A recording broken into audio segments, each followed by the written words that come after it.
when I bought my 12-acre parcel of wooded land just outside the city limits. One of the biggest selling points was that it sat outside the local HOA's jurisdiction. I did my due diligence, surveyed the land, reviewed county zoning laws, even confirmed with the local planning office. My dream was to build a custom log-style home, complete with a wraparound porch and a pond out back. Everything was going smoothly. Until Karen happened. Karen, the president of a neighboring HOA, was the kind of woman who thought her clipboard gave her authority over the entire county. She showed up uninvited while my foundation was being poured and said, "You'll need to submit your house design to the HOA board for approval." I told her politely that I wasn't in the HOA and had no intention of joining. She scoffed, told me I'd regret being difficult, and stormed off. 2 weeks later, I got served with legal papers. Karen was suing me, claiming my house was partially built inside her HOA's boundary, allegedly violating setback rules, exterior design codes, and even tree removal restrictions.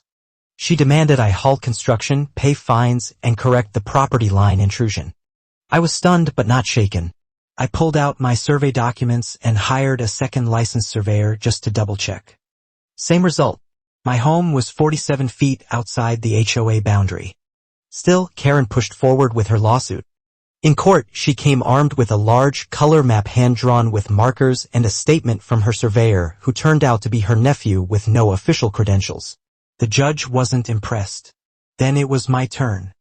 I pulled out a drone photo I had taken on day one of construction, an ultra-clear overhead image, timestamped and GPS tagged. It showed my house's foundation in progress and the bright orange HOA boundary stakes far in the distance, clearly labeled. The judge leaned in, examined the photo, and asked Karen, "Do you have any actual evidence to the contrary?"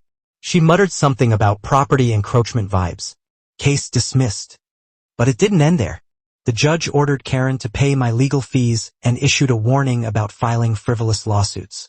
Her own HOA board later removed her as president for misusing funds to finance the case. As for me, my house is finished. My porch view is spectacular.